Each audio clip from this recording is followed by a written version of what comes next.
Magandang araw po sa inyong lahat.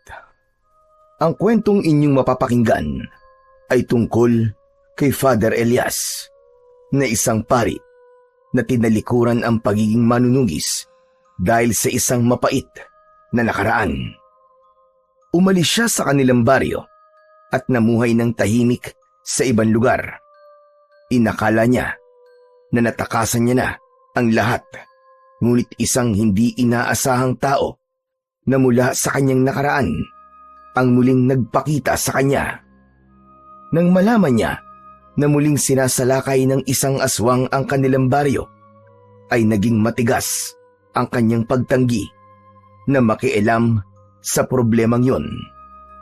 Ngunit ano ang bagay na malalaman ni Father Elias para magdalawang isip siya sa desisyon niyang bumalik sa pagiging isang manunugis?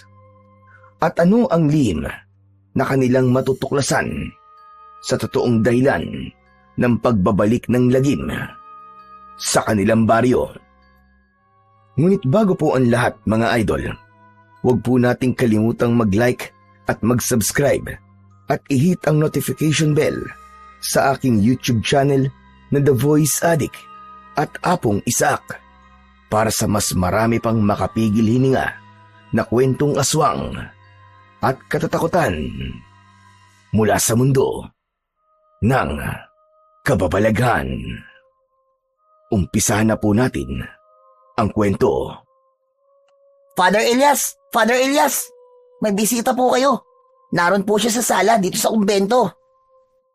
Boyet, ikaw talaga? Hindi ba ilang beses ko nang sinabi sa'yo na kapag nakikita mo ako nagdadasal, ay huwag mo akong aabalahin? Ilang beses ko bang dapat na ipaalala yan sa'yo? Alam ko naman po yun, Father eh. Opo, paulit-ulit niyo na po akong sinabihan na kapag nagdadasal kayo, ay huwag kayong kakausapin o gagambalain kahit may sunog pa o kaya lindol. Pero yung taong naghahanap po sa inyo, Father, parang mas matindi pa po siya sa sunog at lindol eh. Nang sabihin ko po sa kanya na hindi po kayo maaaring kausapin, aba nagwala po. Tapos nagbantang manggugulo kapag hindi po kagad kita naiharap sa kanya. Teka, sandali nga lang. Ano ba sinasabi mo? Sino ba naghahanap sa akin at natataranta ka ng ganyan? Ang totoo po niyan eh. Ngayon ko lang po siya nakita, Father. Basta isa pong matandang lalaki. Crispin daw po ang pangalan niya. Crispin? Si Mang Crispin? Kilala niyo po ba siya, Father? Dito ka lang muna sa kwarto ko, Boyet. Huwag kang lalabas hanggat hindi ko sinasabi sa'yo. Po, pero Father, naglalaro po kami ng mga kalaro ko sa labas ng tumbang preso eh. 14 anyos ka na pero naglalaro ka pa ng larong pambata? Pambihira ka. Saka 6:00 na, kaya tama na ang paglalaro. Dito ka lang muna. Ikaw na magtapos ng dinadasal ko. Paano po kapag natapos ko na po ang dinadasal niyo, Father? Pwede na po ba akong lumabas at makipaglaro? Hindi, Boyet. Ulitin mo ang dasal hanggang sa balikan kita dito. Sige na. Simulan mo na ang pagdadasal, Boyet. Father naman eh. Minsan hindi ko rin maintindihan ng trip niyo sa buhay eh. Boyet, sundin mo na lang ang sinasabi ko at huwag ka ng maraming tanong. Sige na. Kailangan ko nang harapin ang aking bisita. Dito ka lang, Boyet, ha? Huwag kang lalabas dahil magagalit talaga ako sa'yo. Opo, Father. Takot ko lang po sa inyo. Matapos yun, ay lumabas na si Father Elias sa kanyang silid. Iniwanan niya roon si Boyet at isinara niya ang pinto. Habang pababa siya sa sala ng kumbento, ay bigla siyang nilukob ng pagtataka at kaba. Isang Crispin lamang ang kilala ni Father Elias at yun ay si Mang Crispin na isang kilalang albularyo sa baryo kung saan siya isinilang at lumaki. Ang baryong matagal niya nang kinalimutan dahil sa masalimuot na pangyayaring naranasan niya roon. Mahigit 10 taon ng pare si Father Elias sa lugar kung saan siya kasalukuyang naninirahan. Doon ay tahimik ang kanyang buhay at iginagalang siya ng lahat.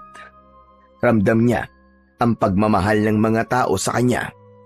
At yun ay dahil sa pagpapakita niya rin ng pagmamahal sa lahat.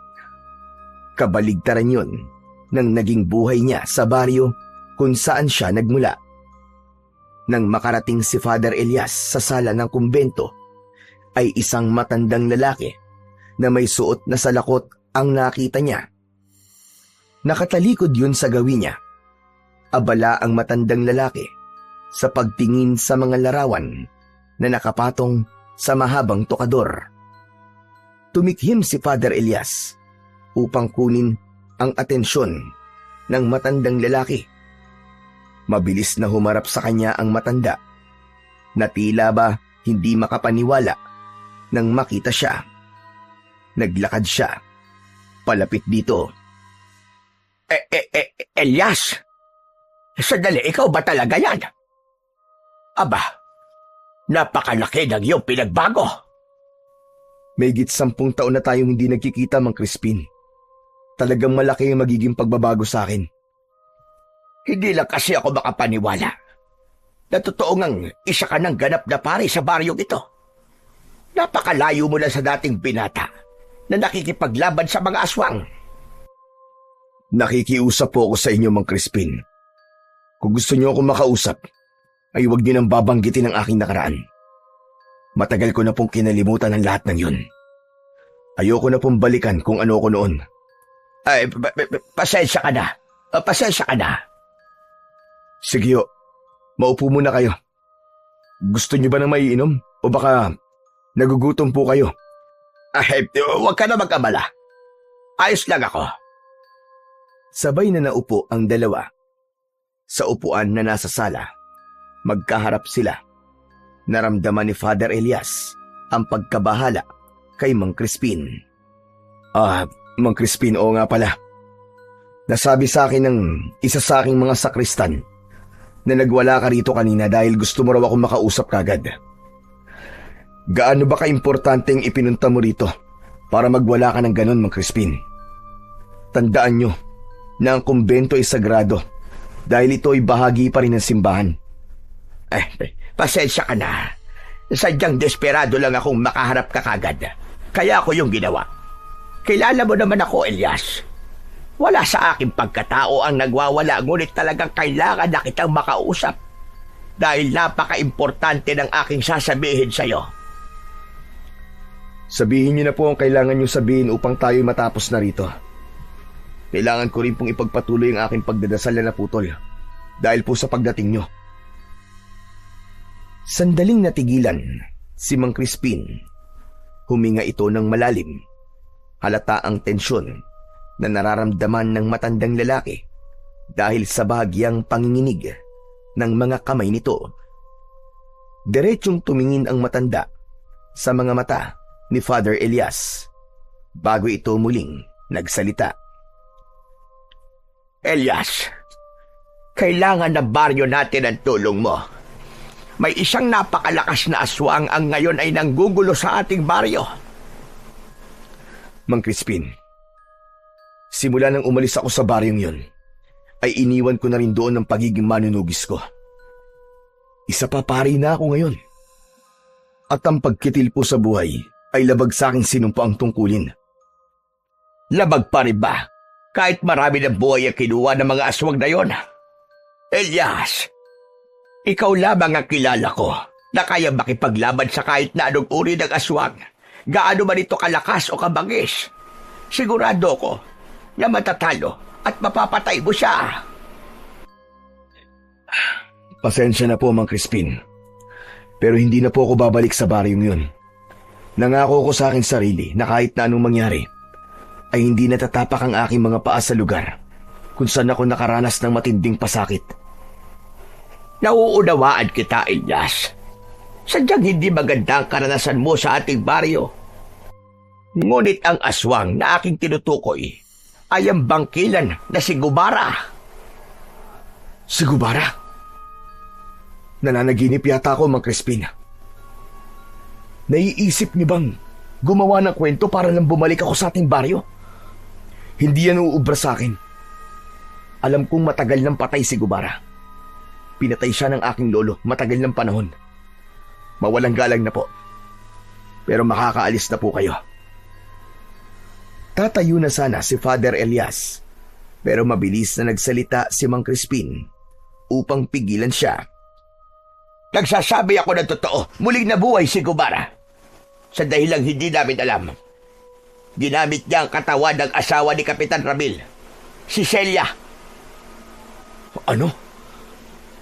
Paano nangyari yun? Kahit kami, ay hindi rin alam ang kasagutan kung paano yun nangyari.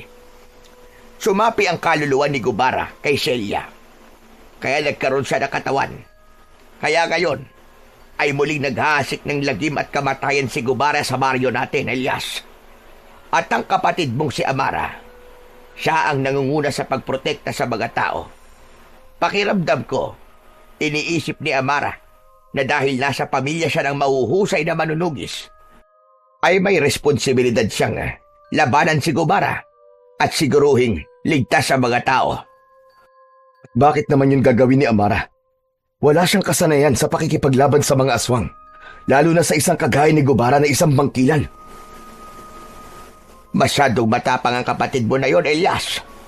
Hindi na ako nagtataka dahil magkadugo kayo.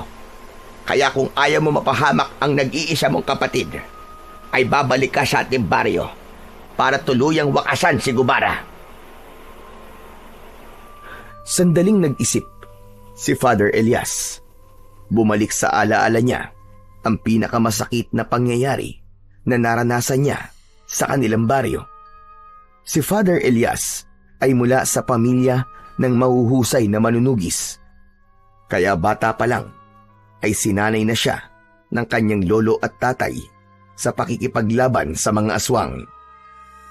Nang mamatay ang tatay niya dahil sa malubhang sakit, ay napunta kay Father Elias ang pagiging punong manunugis sa kanilang baryo. Matapos kasing patayin ng kanyang lolo si Gubara, ay nanghina na ito. Hanggang isang malakas na aswang ang umatake sa baryo nila.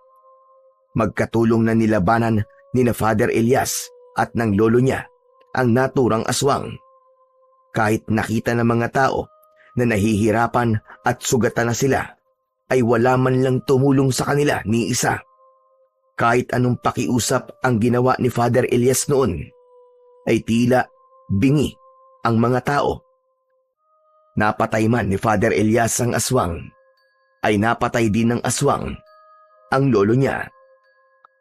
Naputol ang pagbabalik tanaw ni Father Elias nang muling nagsalita si Mang Crispin. Alam kong malaki ang tampo mo sa ating baryo. Pero Elias, kailangan talaga namin ang tulog mo. Masyadong malakas si Gubara.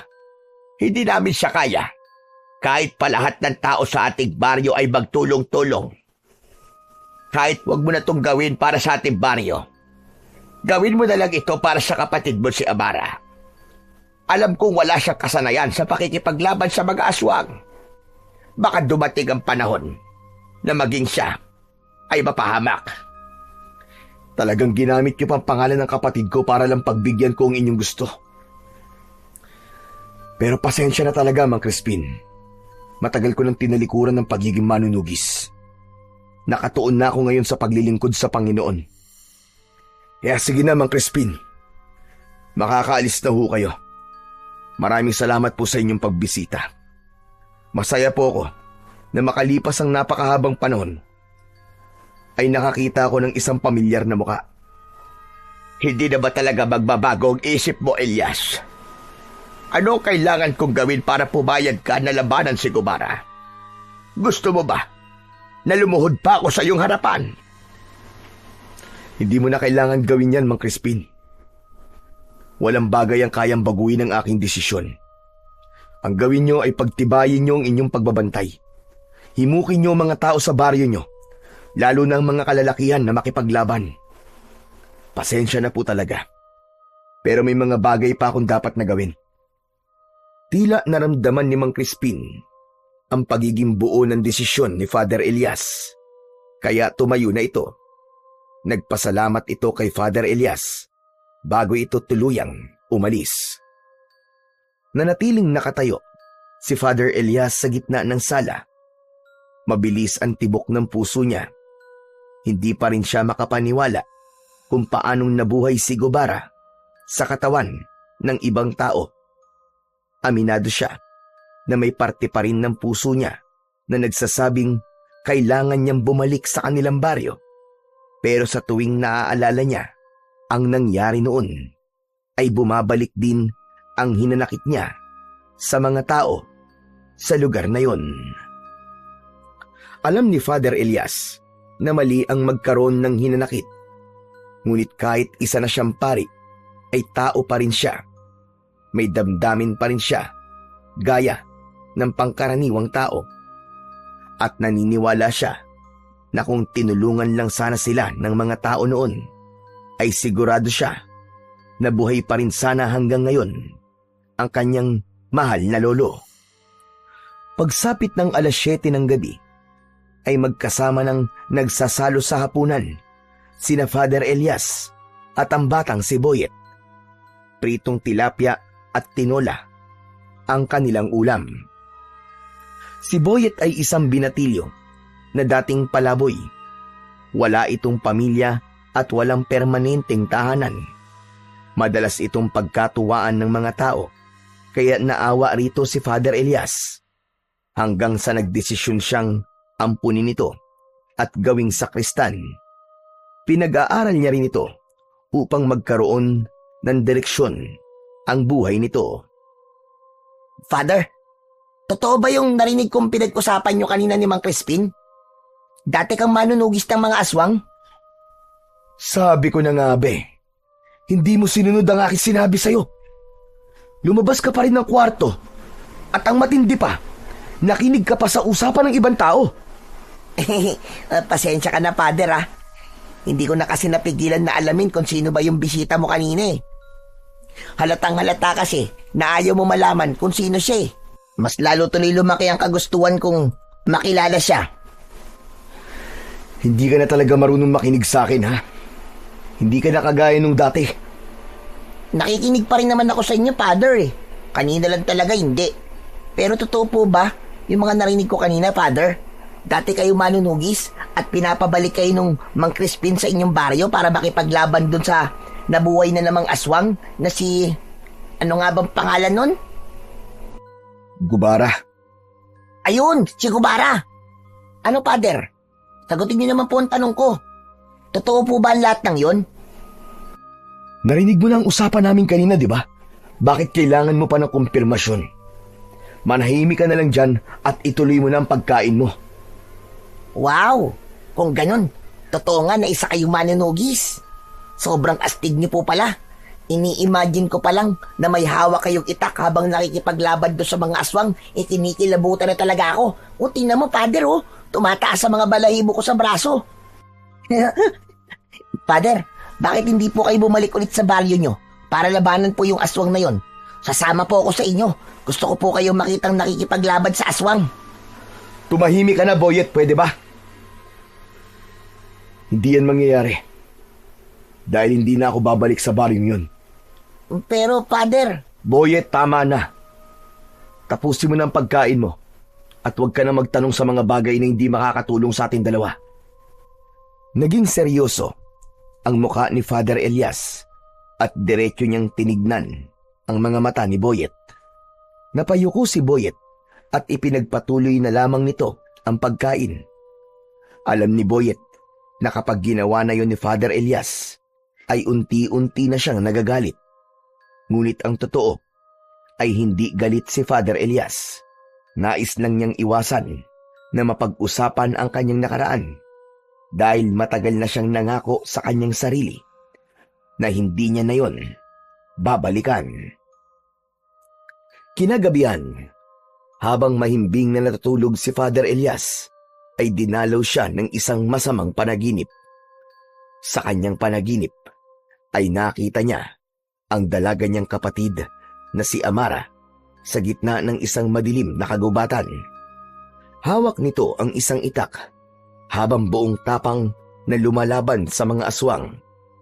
Habang tumatagal ay parami ng parami ang mga aswang hanggang sa bumagsak si Amara matapos itong sunggaban ng isang aswang sa likod. Sunod-sunod na ang mga aswang na umatake kay Amara. Umalingaw-ngaw sa buong kagubatan ang kalunos-lunos na sigaw ni Amara habang umihingi ng tulong kay Father Elias. Amara! Amara! Napabalikwa si Father Elias nang magising siya mula sa panaginip na yon. Habol niya ang paghinga at tagaktak ang malamig na pawis na tumutulo sa kanyang noo. Nagulat siya at muling napasigaw nang bumukas ang pinto ng kanyang silid. Pumasok si Boyet na may dalang kandila kaya inakala niya na isa itong multo. May pag-aalangang lumapit si Boyet kay Father Elias. Father Elias, ano po nangyari? Bakit ka po sumigaw? May magnanakaw bang nakapasok? Nasaan po?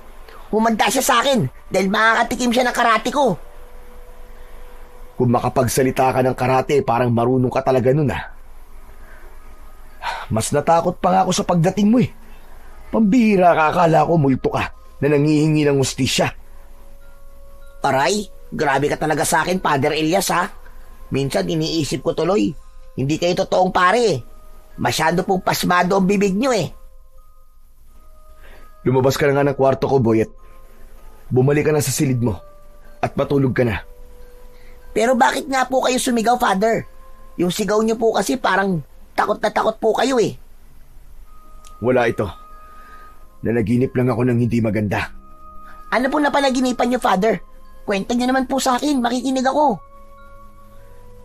Boyet, ayoko magkwento ngayon. Sige na, iwan mo na ako. Okay lang ako. Sure po ba kayo, Father? Oo, huwag ka nang makulit, Boyet. Lumabas na si Boyet ng kwarto ni Father Elias.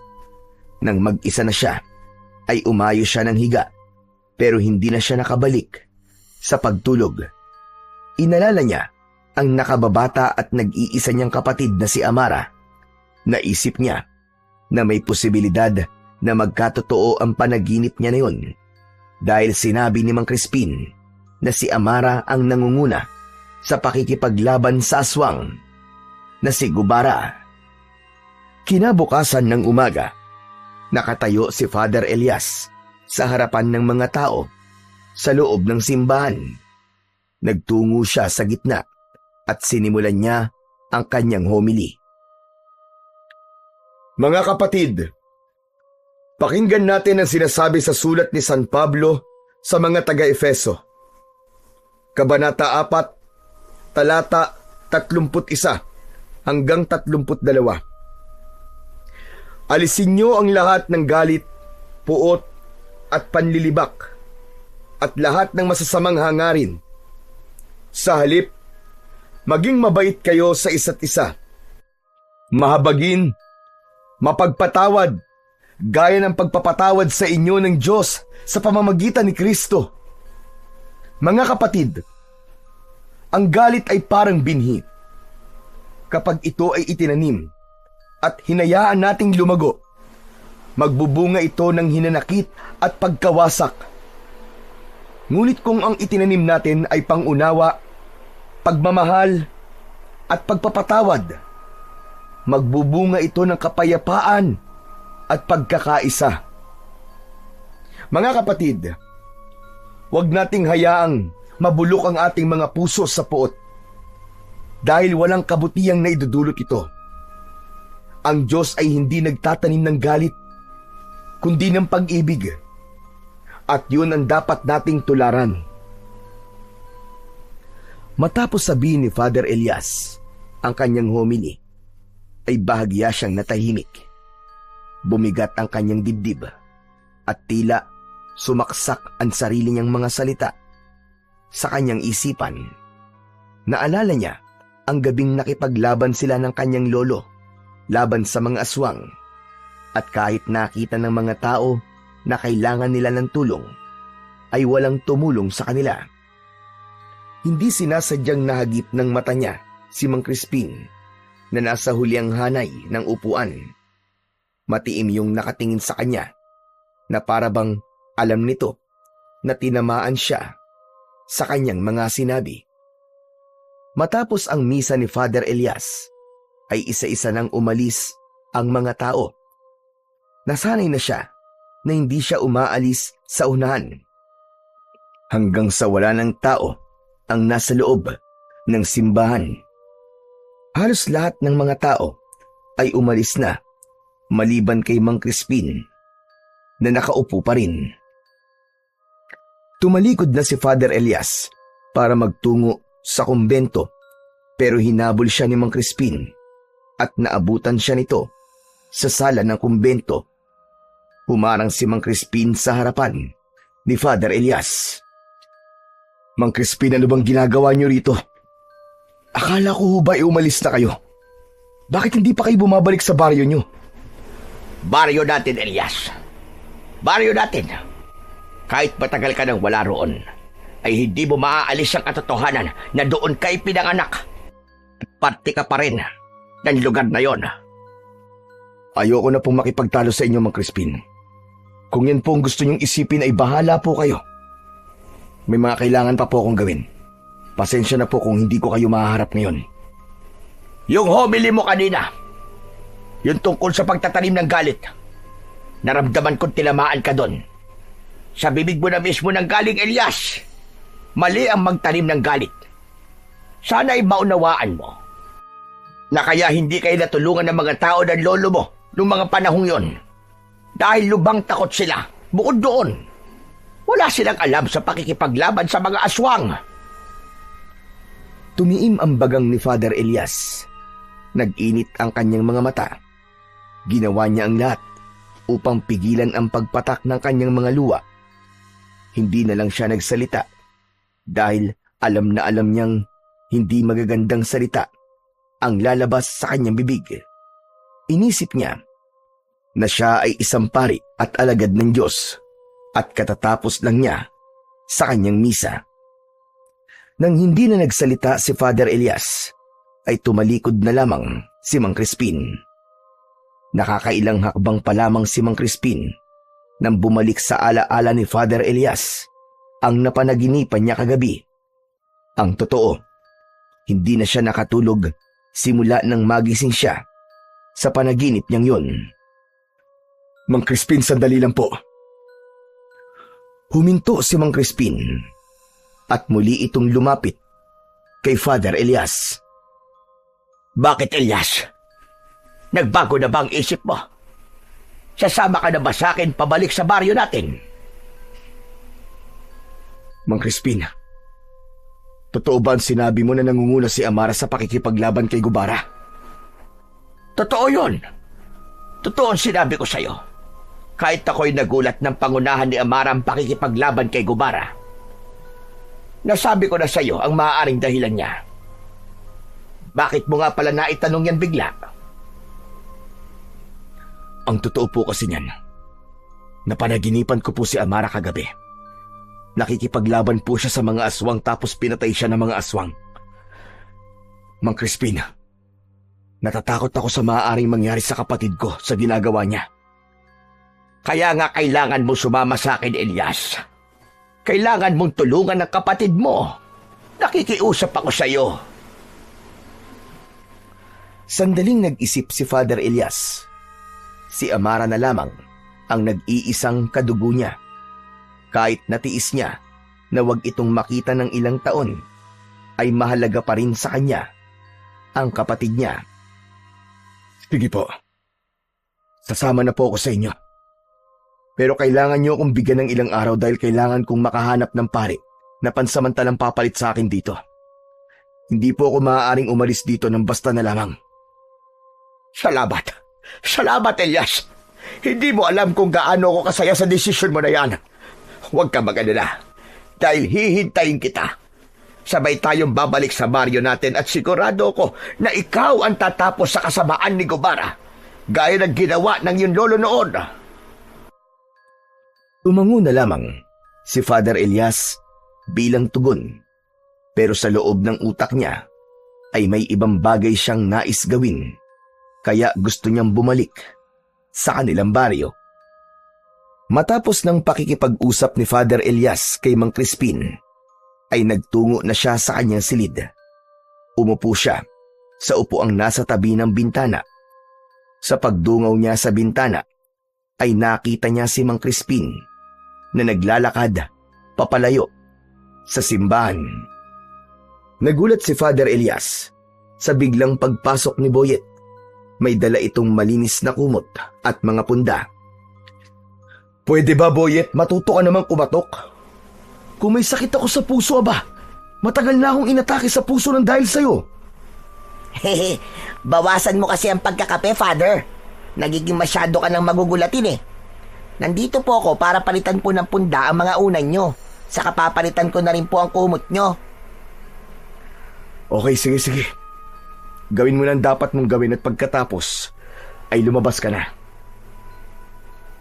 Muling itinuon ni Father Elias ang kanyang mga mata sa labas ng bintana habang si Boyet naman ay nagsimula na sa pagpapalit ng punda ng mga unan. Kailan po pala kayo aalis para sumama kay Mang Crispin, Father?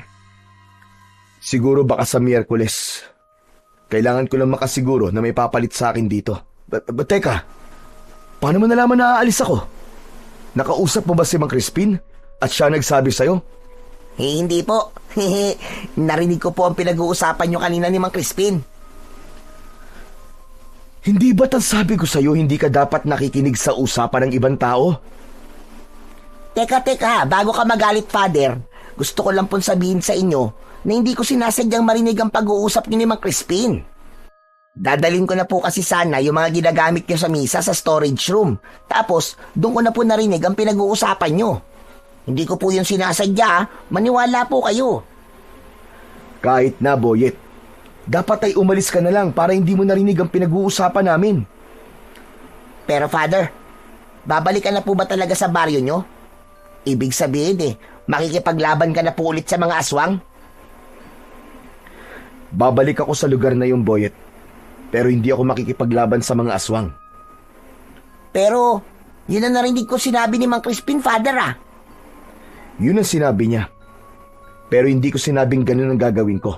Kaya ako babalik sa baryong yun. Babalik ako ron para kunin ang kapatid ko na nakikipaglaban sa aswang. Dadaling ko siya rito para makasigurado ko na ligtas siya. Pero Father Elias, para pong pinaasa niyo lang po si Mang Crispin kung ganun. Ang akala niya po kasi, kaya kasasama sa kanya dahil makikipaglaban ka ron kay Gubara. Hindi po ba kayo mismo nagsabi sa akin na masama po magsinungaling? Alam ko, Boyet. Alam kong mali ang magsinungaling. Pero alam ko rin na mapapatawad ako ng Diyos sa ginawa ko dahil maganda ang aking intensyon. Okay po, sabi niyo Pero, pwede po ba akong sumama sa inyo, Father? Para po makapagbakasyon ako kahit sandali lang. Palagi na lang po kasi ako nandito sa simbahan Wala naman po akong ibang lugar na napupuntahan. Hindi bakasyon ang ipupunta ko ron, Boyet. Dito ka lang. Wala ka rin namang maitutulong sa akin doon. Aba, pwede po ako magdala ng mga dadali nyo. Pwede niyo po akong utusan kung kinakailangan. Saka, hindi po ako sanay na malayo sa inyo, Father Sige na po, isama niyo na po ako. Mamimiss ko po kayo Panigurado na magiging masaya ako kapag sumama ako sa inyo.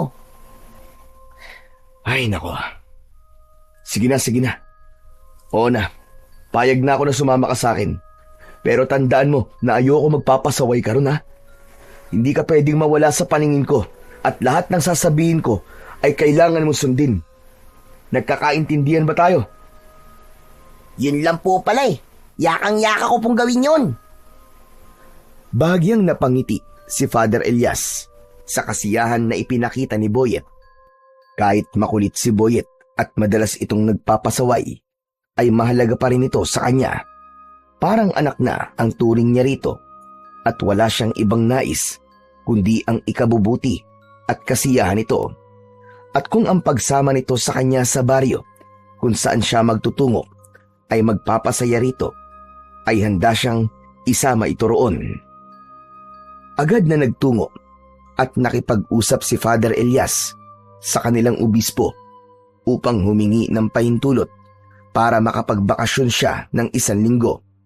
Ipinaliwanag niya na may kamag-anak siyang namatay at humingi siya ng tulong dito na magpadala ng pansamantalang kapalit na pari sa kanyang parokya. Ilang araw ding naghintay si Father Elias bago dumating ang itinalagang pari na pansamantalang hahalili sa kanya upang magpatuloy ng mga misa at gawain sa simbahan.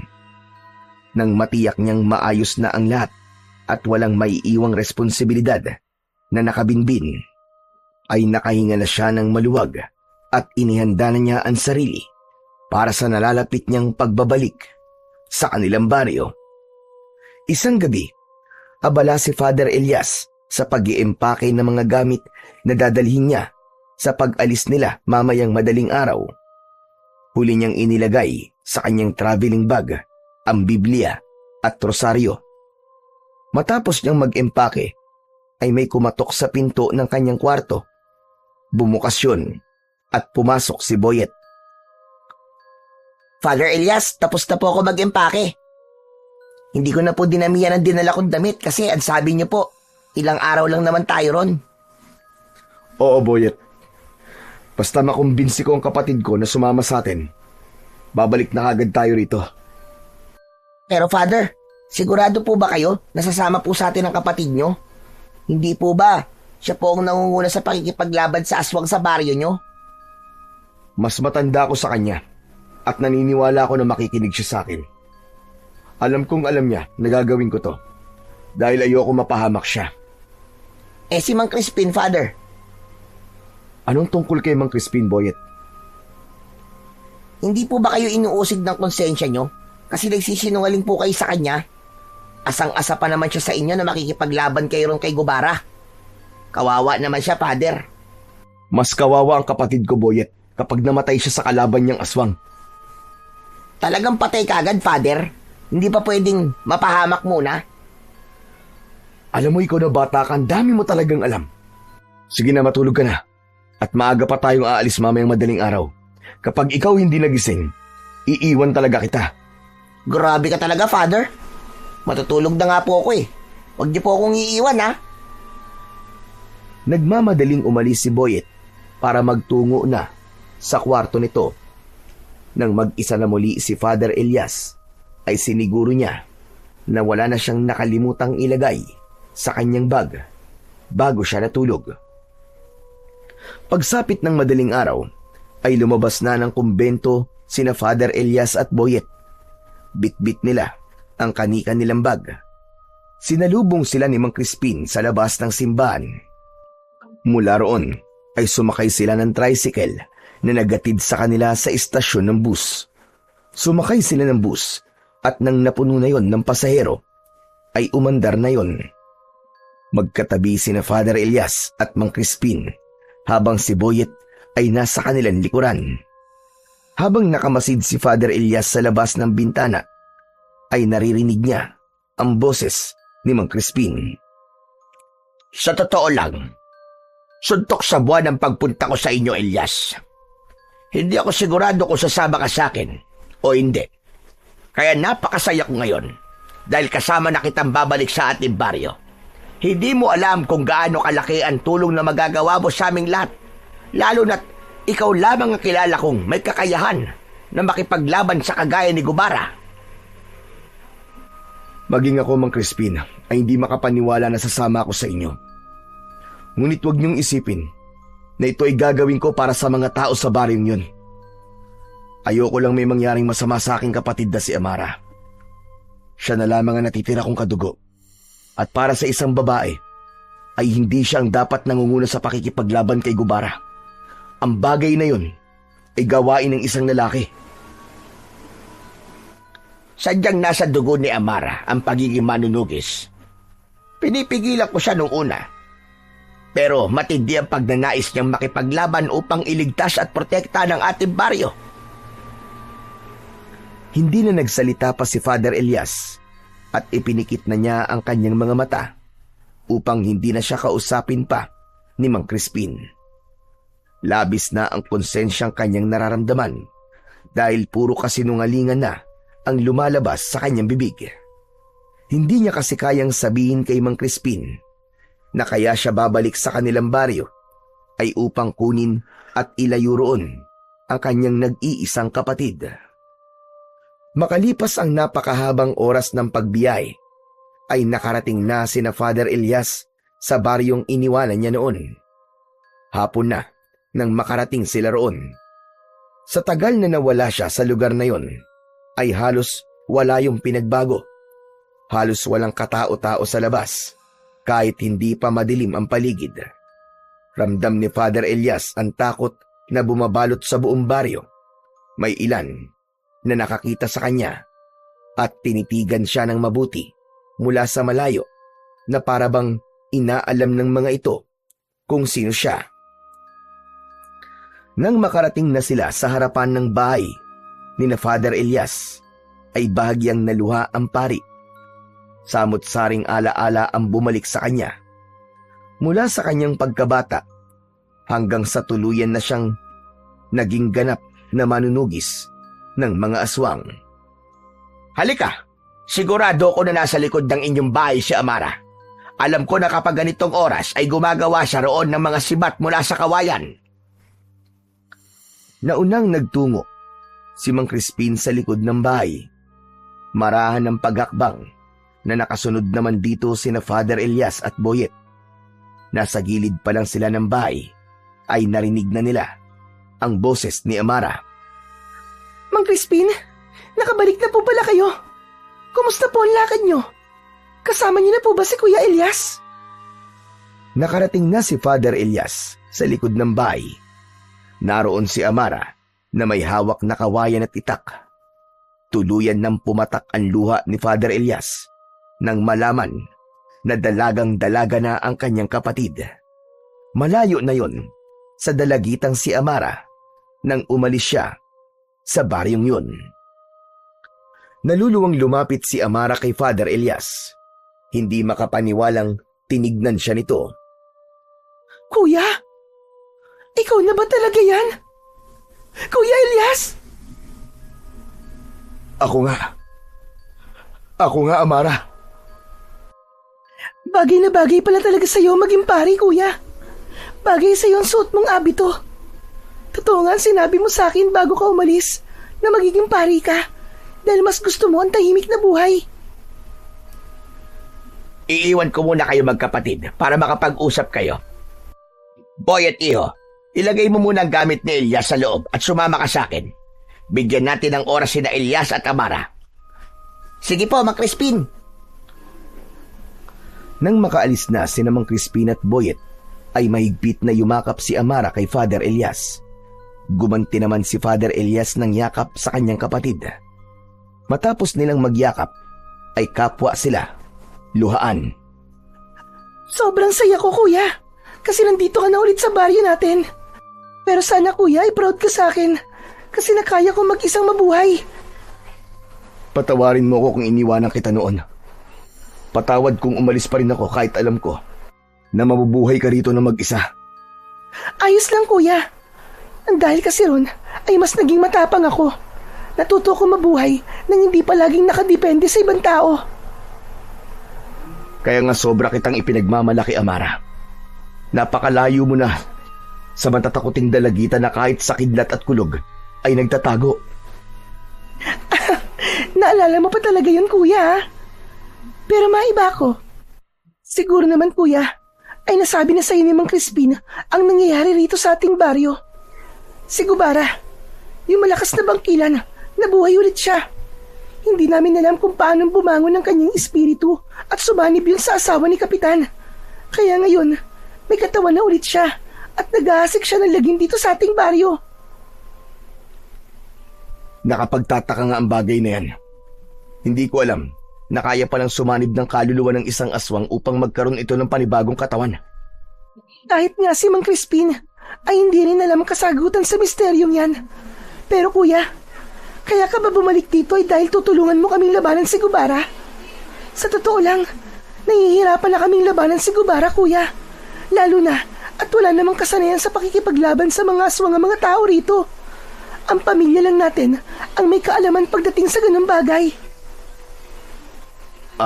Amara, may itatanong pala ako sa'yo. Totoo ba ang sinabi ni Mang Crispin na ikaw ang nangunguna sa pakikipaglaban kay Gubara? Oo kuya, totoo yun. Nung unang beses kasing sumalaki si Gubara, ay walang kahit isang nakipaglaban sa kanya. Lahat kami nagtago. Doon ko naisip na kailangan kong tumindig at pangunahan ng pakikipaglaban dahil ang pamilya natin ay mula sa lahing mga manunugis. Kailangan na may isang magsimula upang sumunod ang marami. Ngunit nakakalimutan mo bang ikaw ay isang babae? Ang pakikipaglaban sa mga aswang ay gawain lamang ng isang lalaki. Hindi ko iniisip kung ano ang aking kasarian, kuya. Ang tanging nasa isip ko ay ang maprotektahan ng baryo natin laban sa hayop na gubarang yon. Nakalimutan mo na rin yata na namatay si Lolo dahil hindi kami tinulungan ng mga tao sa pakikipaglaban namin sa isang aswang. Ano't nais mo pa rin protektahan ng mga tao sa lugar na to? Dahil mahal sila ni Lolo. Mahal ni Lolo ang mga tao sa baryo natin, kuya. Alam ko na namatay si Lolo na masaya dahil sa kahuli-hulihan niyang hininga ay nagawa niya ang gusto niya at nakakapagpasaya sa kanya. At yun ay ang protektahan ng baryong ito. Biglang natahimik si Father Elias sa sinabing yun ng kanyang nakababatang kapatid na si Amara. Pakiramdam niya tuloy kahit isa siyang pari ay napakasama niya dahil mas mapagtanim siya ng sama ng loob kumpara sa kanyang nakababatang kapatid. Oo nga pala, Amara. Hindi ako naparito para makipaglaban kay Gubara. Nang malaman ko mula kay Mang Crispin na ikaw ang nangunguna sa pakikipaglaban sa aswang na yon, ay labis ako nag-alala sa'yo. Ano? Pero teka, kuya. Ano ang totoong dahilan mo? Bakit ka nandito ngayon? Dahil sa'yo, Amara. Hindi ko gustong ginagawa mong pakikipaglaban sa mga aswang. Nandito ako para sunduin ka. Isasama kita sa baryo kung saan ako nakatira ngayon. Mas ligtas ka ron at kapag naroon ka, ay mas magiging kampante ako. Pasensya na, kuya. Pero hindi ako aalis sa baryong to. Lalo na ngayon nandito na naman si Gubara. Kung makikita mo lang ang takot ng mga tao sa tuwing umaatake si Gubara, kuya, baka hindi ka na umalis dito. Baka hindi ka na umalis hanggat hindi mo napapatay ang Gubara na yon. Sa ganitong sitwasyon, hindi masamang isipin mo ang sarili mo. Sige na, mag-impake ka na at aalis na tayo ngayon din. Pasensya na, kuya. Hindi ako aalis dito. Hindi ko iiwan ng mga tao na nasa isang sitwasyon na hindi nila alam ang kanilang gagawin. Hindi matututo ang mga tao rito kung palagi mo silang tutulungan. Hindi mo ako naiintindihan, kuya. Nung umalis ka at iniwan mo ako mag-isa, ang mga tao rito ang tumulong sa akin. Takot na takot ako nung una. Pero sina Aling Clara, sina Ate Sonia at kung sino-sino pa, sila ang sumama sa akin sa bahay natin, lalo na sa gabi. Binibigyan nila ako ng pagkain araw-araw dahil alam nilang wala akong trabaho. Kung hindi dahil sa kanila, malamang ay ginusto ko na lang na sumunod kay Lolo sa kabilang buhay. Kaya itong ginagawa kong ito ay pagbawi ko sa kabutihan nila sa akin, kuya. Hindi man nakikipaglaban sa mga aswang ang karamihan sa mga tao rito, pero bumabawi naman sila sa ibang bagay. Yan sana ang gusto kong maintindihan mo, kuya. Nararapat nang nilang gawin ang lahat ng yun sa'yo, Amara. Napakalaki ng naitulong ni na tatay at lolo sa mga tao rito nung buhay pa sila. Buong buhay nila ay inilaan nila para protektahan ng baryong to mula sa mga aswang. Kahit na, kuya. Pasensya ka na talaga. Pero hindi ako sasama sa'yo sa baryong sinasabi mo. Dito lang ako. Kaya kung hindi ka naman pala makikipaglaban kay Gubara at narito ka lamang para sunduin ako, ay mas makabubuti pang umalis ka na lang. Amara, para rin sa'yo ang pag-alis natin dito. Hindi ka sinanay para makipaglaban sa mga aswang. Natatakot ako na baka may kung anong mangyari sa'yo kapag itinuloy mo ang ginagawa mo na yan. Kaya bilang nakatatandang kapatid mo, bilang kuya mo, inuutusan kitang sumama sa akin sa pag-alis ko. Pasensya na talaga, kuya. Pero buo na ang pasya ko. Dito lang ako. Poprotektahan ko ang mga tao rito mula kay Gubara. Hanggang mapatay ko na siya at bumalik na ang kapayapaan dito. Kung ganun, hindi ako aalis dito hanggat hindi ka sumasama sa akin. Mas maganda yun, kuya. Panigurado na habang buhay ka nang maninirahan dito. Dahil sa sinabi mo na yan. Nagtama ang mga mata ni na Father Elias at Amara. Nakita ni Father Elias na seryoso si Amara at tila ipinaramdam nito na wala itong dahilan para lisanin ang lugar na yon. Ngunit nangako si Father Elias sa kanyang sarili na hindi siya aalis sa baryong yun nang hindi niya kasama ang kanyang nag-iisang kapatid. Patapos kausapin ni Father Elias si Amara, ay pumasok na siya sa kanilang bahay. Ang plano niya ay magpahinga na sapagkat naramdaman niya ang pagod mula sa napakahabang biyahe nila kanina. Napansin niya na halos walang nagbago sa kanilang bahay. Nakasabit pa rin sa isang parte ng dingding ang mga litrato nila ni Amara kasama ang kanilang ama at lolo. Nakangiti silang lahat doon. Bakas sa mukha nila ang labis na kasiyahan. Ngunit para kay Father Elias, ang kasiyahang yun ay hindi na niya mararamdaman dahil wala na ang kanyang ama at lolo. Maya-maya pa ay dumating ang batang si Boyet. Agad itong lumapit sa kanya. Grabe si Mang Crispin. Alam naman niyang pagod ako sa biyahe. Nilakad niya ako ng nilakad dito sa baryo. Wala naman akong nakitang kakaiba, Father. Parang ganito rin sa baryo natin eh.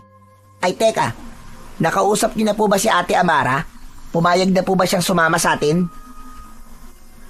Hindi ko pa siya napapapayag, Boyet. Masyado siyang matigas. Ayaw niya makinig sa akin.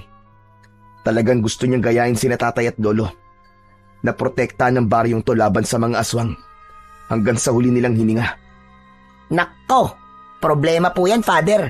Ibig po ba sabihin hindi kaagad tayo aalis dito? Ganun na nga, Boyet. Kailangan ko mapapayag ang kapatid ko sa gusto kong mangyari. Sinabi ko na sa kanya na hindi ako aalis hanggang sa hindi siya sumasama sa atin. Yes, ayos! Anong yes ayos ang sinasabi mo dyan, ha? Bakit parang masaya ka pa yata? Ay, sorry, Father. Pero di ba, ang sabi ko po sa inyo, ay gusto ko po magbakasyon? Kung hindi agad tayo aalis dito, ibig sabihin, ay matagal din akong ligtas sa mga gawain sa simbahan. Bakit, Boyet? Nagsasawa ka na ba sa mga ginagawa mo sa simbahan, ha? Hindi naman po.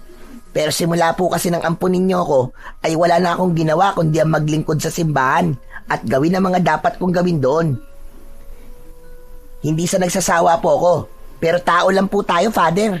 Kailangan din po natin ng pahinga kahit sandali sa mga bagay na nakasanayan nating gawin, hindi po ba? Pakiramdam ni Father Elias ay pinapatamaan siya ni Boyet sa mga sinabi nito kahit hindi yun ang intensyon nito. Aminado siya na simula nang naging pari siya ay inilaan na niya ang kanyang sarili sa paglilingkod sa Panginoon at tuluyan niya ng tinalikuran ang pagiging manunugis.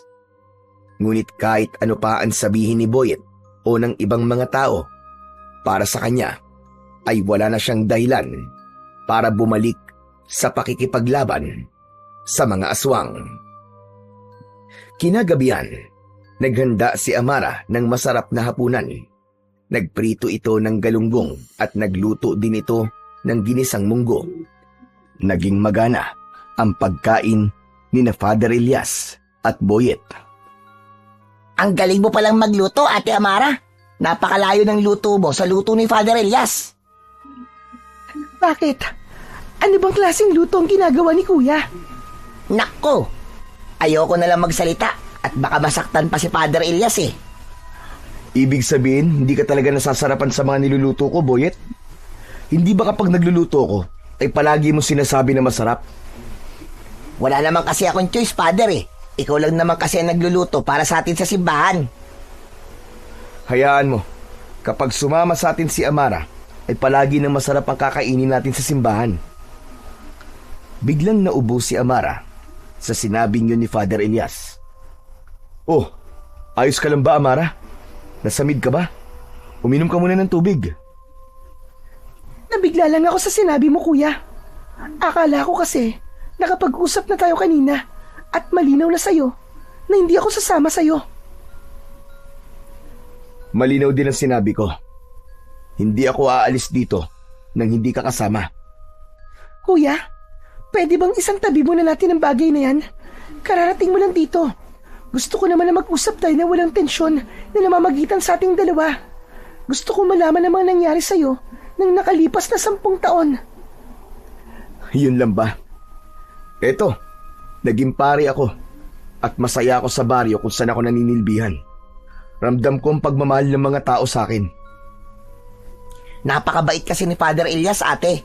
Lahat ng lumalapit sa kanya tumihingi ng tulong, lalo na yung may mga sakit, tinutulungan niya talaga.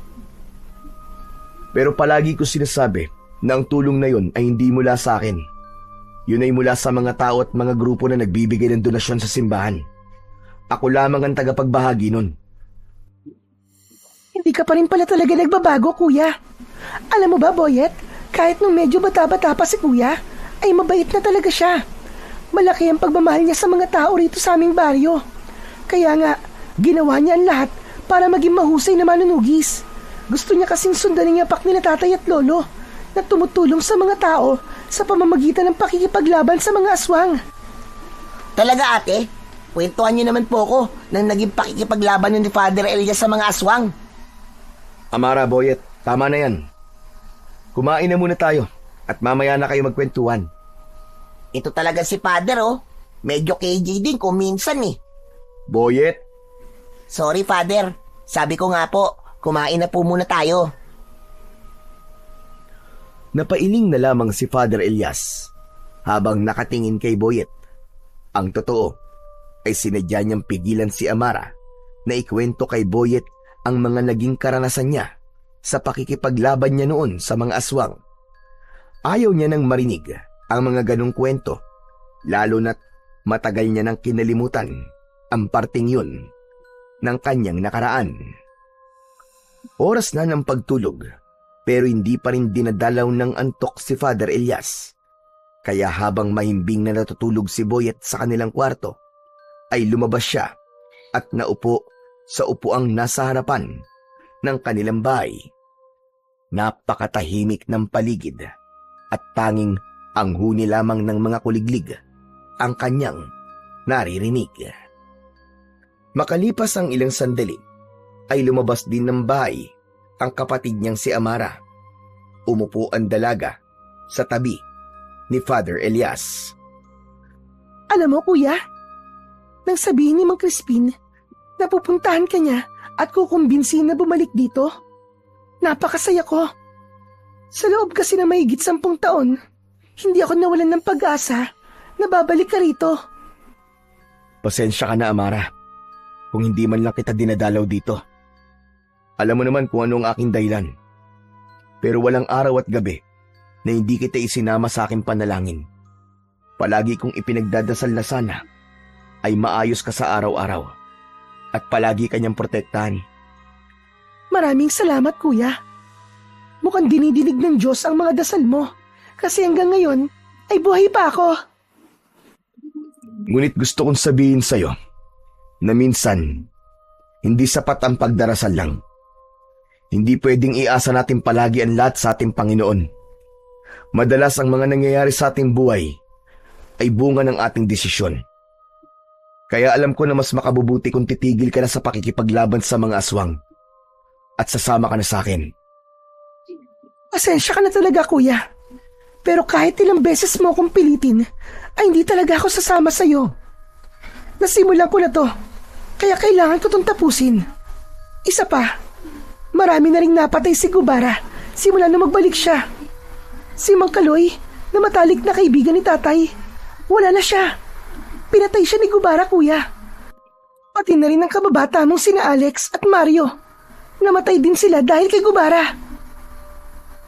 Magsasalita pa sana si Father Elias nang mapansin niya na biglang natigilan si Amara. Hinawakan ni Amara ang suot nitong agimat na nakasabit sa leeg nito at mariin itong pumikit. Sa pagmulat ng dalaga ay habol na nito ang paghinga. Bakit, Tamara? Ano nangyayari? Ayos ka lang ba? Si Gubara, kuya. Nandito na naman siya. Kailangan ko siyang harapin. Ano? Hindi. Dito ka lang. Hindi ka aalis, Amara. Ngunit hindi pinakinggan ni Amara si Father Elias. Nagmamadaling pumasok sa bahay si Amara at paglabas nito ay may dala na itong matalas na itak. Walang lingon-likod itong tumakbo, papalayo. Amara! Amara, bumalik ka rito! Amara! Tila walang narinig si Amara at patuloy lang yun sa pagtakbo. Nagkaroon ng pagdadalawang isip si Father Elias kung susundan at tutulungan niya ang kanyang kapatid. Ngunit mas nanaig sa kanya ang desisyon niyang wag nang bumalik sa pakikipaglaban sa mga aswang. Dahil sa pagsigaw ni Father Elias ay nagising si Boyet. Pupungas-pungas itong lumabas. Bakit ang ingay niyo naman po, Father? Alam niyo naman pong may natutulog eh. Boyet, bumalik ka na sa loob. Hindi ligtas dito sa labas. Sige na. Teka, bakit, Father? Ano po nangyari? Teka, ano po yun? Bakit nagsisigawan po ang mga tao? Sumasalakay si Gubara, Boyet, at umalis si Amara para harapin ang aswang na yun. Ano? Nandito po si Gubara? Gusto ko po siya makita, Father. Gusto ko po makakita ng totoong aswang. Tumigil ka, Boyet. Hindi to laro. Hindi mo alam kung ano ang kayang gawin ng isang bangkila na kagaya ni Gubara. Pero yun nga po ang isa sa dahilan kung bakit po ako sumama sa inyo dito eh. Para makakita po ako ng aswang. Sige na po, Father. Payagan niyo na po ako. Pangako po, mag-iingat po ako. Hindi. Pumasok ka sa loob, Boyet. Sorry po, Father. Pero hindi ko po kayo susundin ngayon. Gusto ko po talaga makakita ng totoong aswang. Babalik po kagad ako dito kapag nakita ko na po si Gubara. Biglang tumakbo ng mabilis si Boyet at hindi na nilingon si Father Elias. Hindi makapaniwala ang pari sa pagsuway na yon ni Boyet sa kanya at ang unang pumasok sa utak niya ay baka mapahamak ito. Kaya kahit napipilitan ay sinundan niya si Boyet upang puwersahan itong iuwi sa kanilang bahay. Nang makarating si Father Elias sa pinangyayarihan ng kaguluhan, ay nakita niya si Amara na nakikipaglaban kay Gubara. Ang aswang na si Gubara ay may nakakatakot na anyo. Meron itong malalaking pakpak na maihahalin tulad sa isang paniki. Matutulis ang mga kuko nito na parang mga patalim. Maging ang mga ngipin nito ay matutulis din. Pulang-pula ang mga mata ni Gubara na parang 2 pares ng bolang apoy. Meron itong mahaba at kulay itim na sungay. Nang makita ni Father Elias si Boyet na nakatago sa likod ng isang puno habang nanonood sa laban na nangyayari, ay agad niya itong nilapitan. Nagulat si Boyet nang hawakan niya ito sa braso. Boyet! Halika na! Umuwi na tayo! Sandali na, Father. Nanonood pa ako sa pakikipaglaban ni Ate Amara kay Gubara eh. Tignan niyo po. Ang galing pala talaga ni ate sa pakikipaglaban sa aswang. Nakaka-elibs. Napatingin si Father Elias kay Amara habang hawak nito ang isang matalim na itak. Mistulang isang magiting na mandirigma ang kanyang kapatid. Mabilis itong gumalaw at madali nitong naiiwasan ang bawat pag-ataking ginagawa ni Gubara. Sa bawat paglusob ni Gubara mula sa impapawid, ay sinusuklian yun ni Amara ng mabilis na pag-ilag at malakas na pag-atake. Nakita ni Father Elias na ilang beses na nasugatan ni Amara si Gubara sa iba't ibang parte ng katawan nito. Grabe, Father. Sobrang astig talaga ni Ate Amara. Tignan niyo po ba ang galaw niya, oh? Parang aral na aral. Parang napakatagal nagsanay. Natutunan niya yan sa amin ni Lolo, pati na rin sa aming tatay. Mukhang habang nagsasanay kami nun, ay pinapanood niya kami, kaya alam niya ang mga ganyang galaw. Bakit hindi niyo po siya tulungan, Father? Gusto ko rin pong makita na nakikipaglaban po kayo sa aswang. Sige na po, Father. Tulungan niyo na po siya. Manahimik ka, Boyet. Isa na akong pari ngayon, at hindi na ako manunugis. Muling lumipad si Gubara at sumugod mula sa itaas.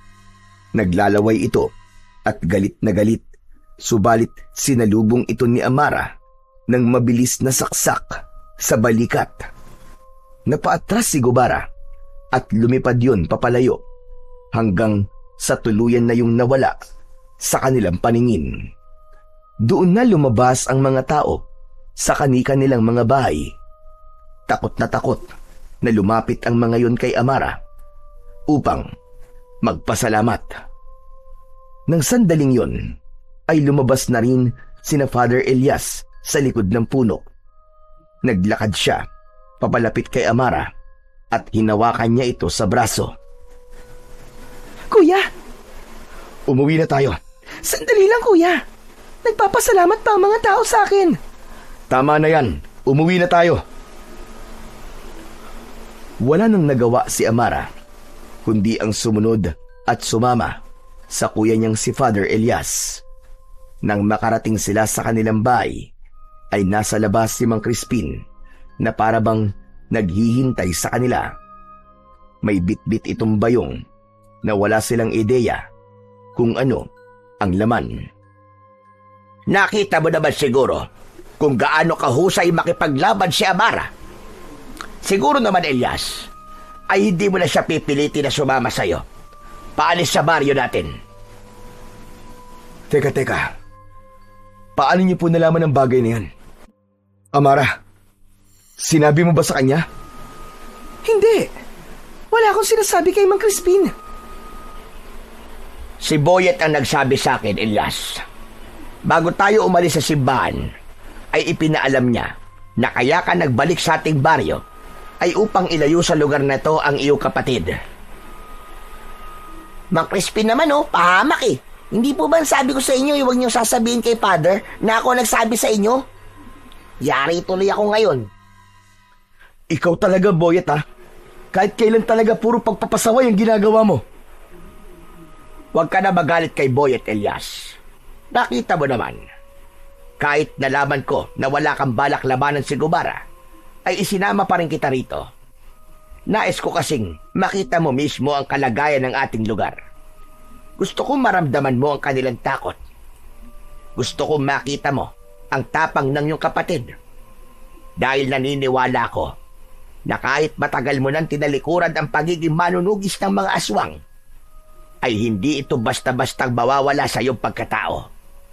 Gaya nga na sinabi ng iyong lolo noon, ang taong ipinanganak na manunugis ay mamamatay na isa pa ring manunugis. Iba ako, Mang Crispin. Iba ako. Hindi ganyan ang nakita ko kanina. Habang pinapanood kita habang nakikipaglaban si Amara kay Gubara. Nakita ko na gusto mo siyang tulungan at labis ang iyong pagkabanga. Huwag mong pigilan kung ano ang sinasabi ng puso mo, Elias. Maiintindihan ng Diyos kung pipiliin mong labanan at patayin ang demonyong si Gubara. Mas magiging madali ang kamatayan niya kung dalawa kayo ng kapatid mong si Amara ang makikipaglaban sa kanya. Gamitin mo ng muli ang iyong krusipiho. Mula sa bayong na hawak ni Mang Crispin, ay inilabas nito ang isang malaking krusipiho. Halos 5 dangkal niya ang haba nun. Gawa yun sa magandang uri ng metal. Napasinghap si Father Elias nang makita niya ang krusipiho. Yun ay ang kanyang kakaibang sandata laban sa mga aswang. Sa unang tingin ay masasabi na isa lamang yung normal na krusipiho. Ngunit kapag hinugot ang itaas na bahagi nun, ay lalabas ang isang mahabang patalim. Yun ay minana pa niya sa kanyang ama. Lumapit si Mang Crispin kay Father Elias. Inilapit nito sa kanya ang krusipiho. Ilayo niyo sa akin ang bagay na yan. Ayoko na yan makita. Saka paano yan napunta sa inyo? Tinapon ko na noon yan sa ilog Kinuha ko ito mula sa ilog na yung pinagtapunan. Alam ko na darating ang panahon na muli mo ito kakailanganin. Kaya itinago ko at inalagaan. Nagkakabali ka, Mang Crispin. Hindi ko na yan kailangan at kahit kailan, Hindi ko na muling gagamitin ang sandatang yan. Kuya, pakiusap. Tulungan mo akong labanan si Gubara. Oo, nagagawa ko siyang itaboy. Ngunit nararamdaman ko na habang tumatagal ay palakas siya ng palakas. Ayokong dumating sa punto na kapag sobrang lakas na siya, ay hindi ko na siya kayang labanan. Kaya bago pa niya tuluyang makamit ang buo niyang lakas, ay dapat na natin siyang tapusin. Hindi, ayoko.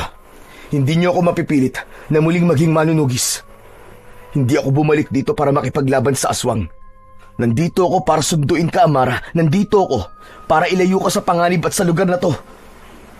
Ngunit nagulat si Father Elias nang kunin ni Mang Crispin ang isa niyang kamay at ipinatong nito roon ang kursipiyo. Naramdaman niya ang lamig nun. Mabigat yun.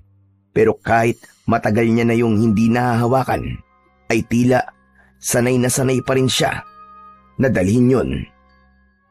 Magnilay-nilay ka, Elias. Pagmasdan mo ng madalas ang sandata na ginamit mo noon para protektahan ang baryong ito laban sa masasamang elemento. Mag-isip ka ng mabuti at sa muli nating pag-uusap, kung ano man ang magiging desisyon mo, ay igagalang namin. Amara, uuwi na ako. Maraming salamat dahil muli mong iniligtas ang ating baryo mula kay Gubara. Matapos yun, ay umalis na si Mang Crispin. Naiwan sa mga kamay ni Father Elias ang kursipiho. Hindi na rin nagsalita sina Amara at Boyet. Magkasamang pumasok ang dalawa sa bahay. Naiwang mag-isa si Father Elias sa labas habang hawak niya ang sandata na napakaraming aswang na ang napaslang. Habang nakatingin si Father Elias sa kursipiho, ay hindi niya alam ang kanyang mararamdaman. Nang nagdesisyon siyang itapon yun, ay hindi na siya umasa na muli niya itong makikita. Kaya hindi pa rin siya makapaniwala na nasa mga kamay na niya ang kanyang nag-iisang sandata. Magdamag na hindi nakatulog si Father Elias dahil sa pag-iisip kung ano ang kanyang magiging desisyon. Nagtatalo ang kanyang utak at puso. Nais ng utak niya na sapilitang ilayo ang kapatid niyang si Amara sa lugar na yon. Ngunit ang gusto naman ng kanyang puso ay tulungan si Amara na labanan ang aswang na si Gubara. Nagulat na lamang siya nang makarinig ng sunod-sunod na pagtilaok ng manok sa labas ng kanilang bahay. Nang buksan niya ang bintana, ay nakita niya ang unti-unting pagsilip ng araw sa silangan. Tinignan niya ang kursipihong nakasandal sa dingding. Hindi na kita kailangan. Matagal na kitang tinalikuran, gaya ng pakikipaglaban ko sa mga aswang. Isang desisyon ang nabuo sa isipan ni Father Elias ng mga sandaling yun. Kinuha niya ang kursipiyo at saka siya lumabas ng kanilang bahay. Malalaki ang kanyang mga akbang at makalipas ang ilang minuto ay narating na niya ang malinis na ilog na nasa bukana ng kagubatan. Bumalik sa alaala niya ang gabing itinapon niya roon ang sandata niyang kursipiho. Tinignan ni Father Elias ang kursipiho at kinausap niya yon na para bang naiintindihan siya nito. Patawarin mo ko kung sa pangalawang pagkakataon ay itatapon kita. Hindi na kita kailangan. Matagal na kitang kinalimutan.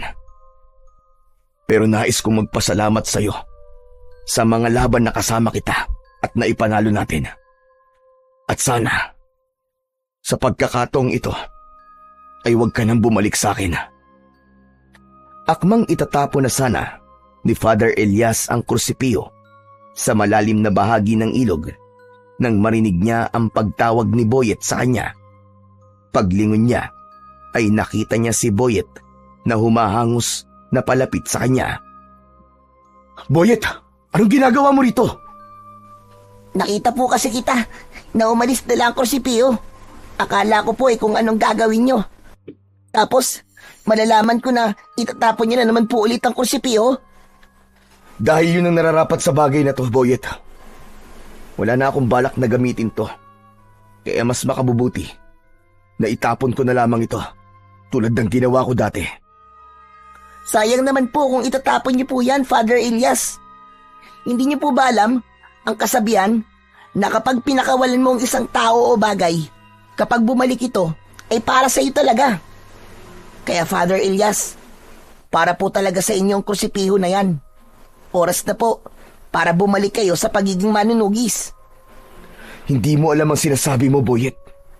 Masyado ka pang bata para maintindihan ang mga ganitong bagay. Alam ko naman po. Hindi ko po alam kung gaano kasakit sa inyo na hindi kayo tinulungan ng mga tao rito noon. Kaya namatay ang inyong lolo. Father, matagal ko na pong gustong itanong sa inyo. Bakit ayaw niyo na pong labanan si Gubara? Ano po ba ang pumipigil sa inyo? Kasi kung tutusin po, Father Elias, kayo ang masanay. Kayo po ang mas malakas at kayo po may kakayahan na labanan siya. Nasa inyo po talaga ang lahat ng abilidad para talunin ng aswang na yon.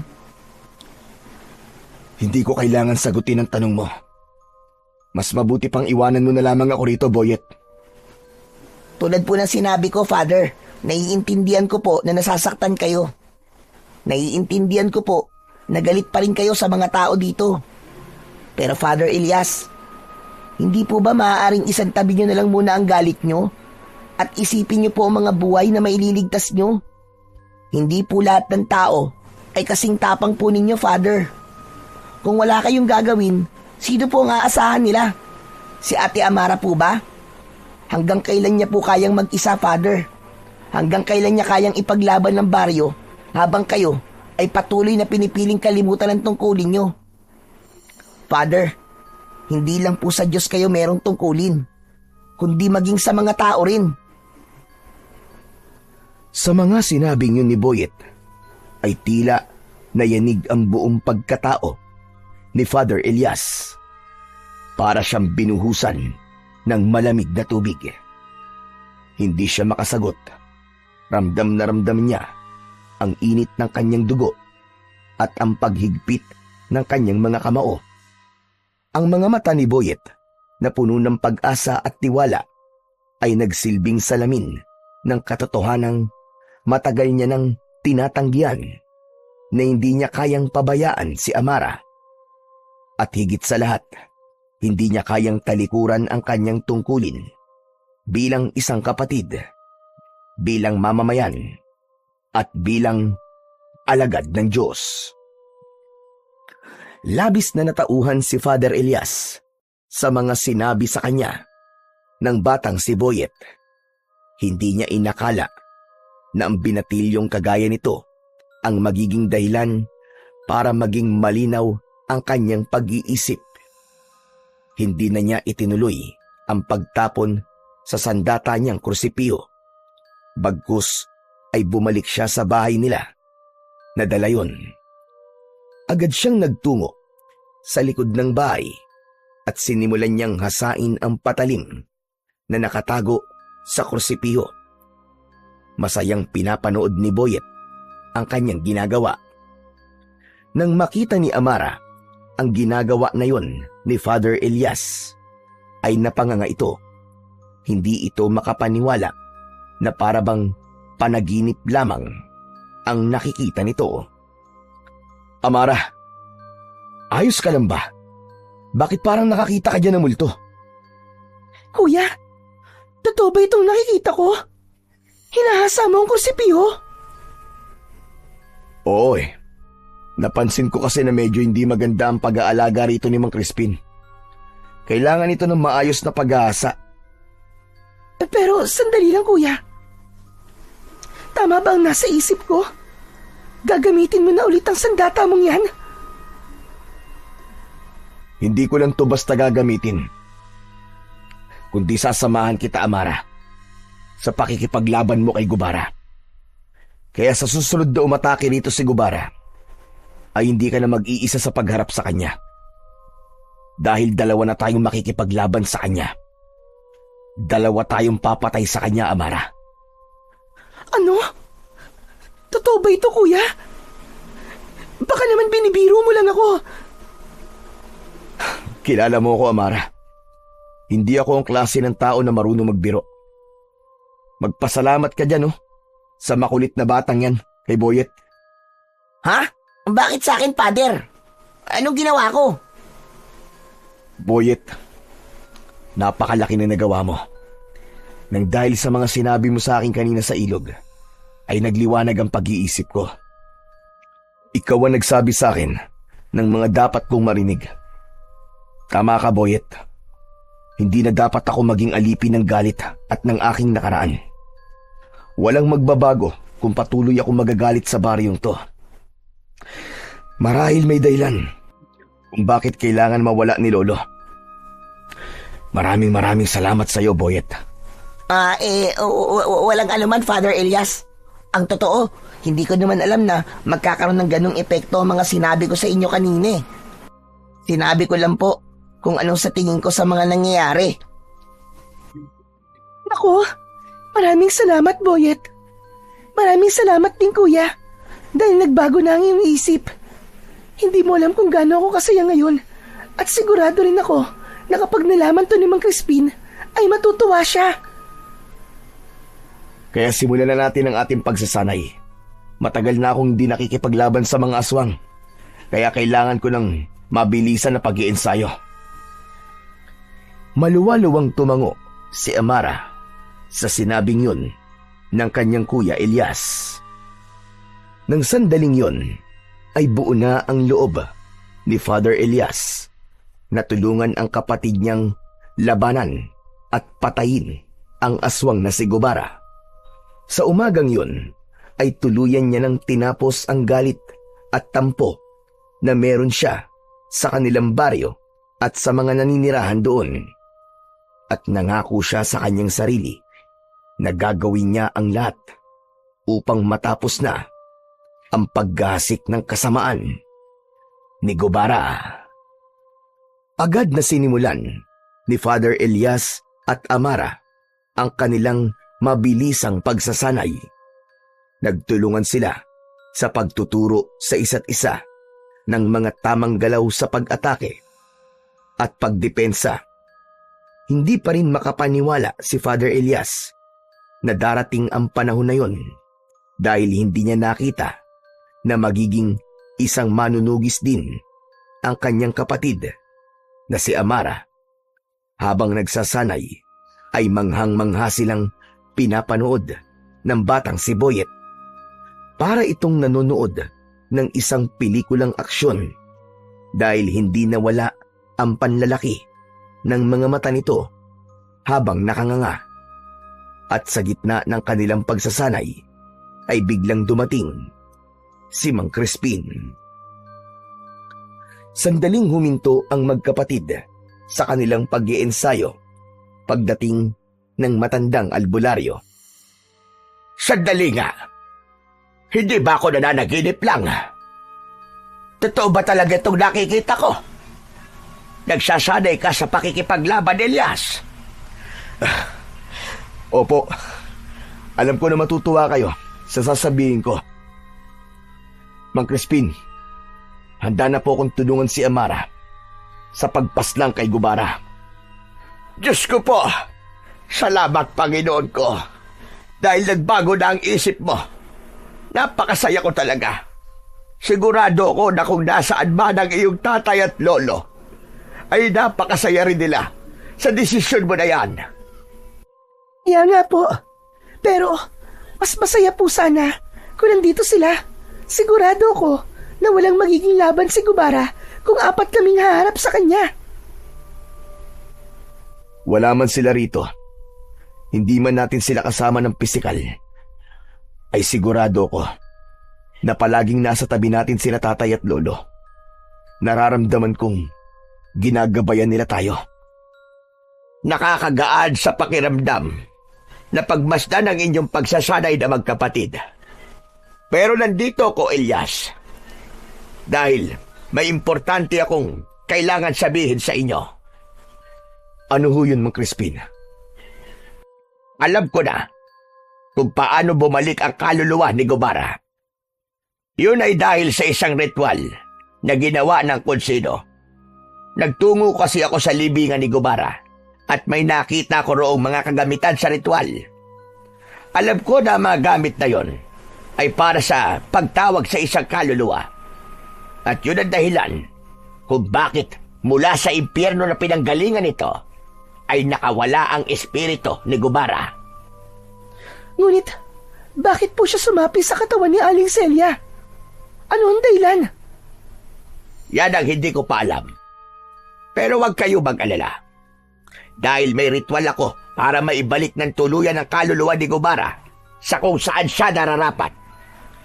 Kapag nagawa ko ang ritual na yon, ay hindi na siya kailanman makakaalis sa lugar kung saan siya nararapat.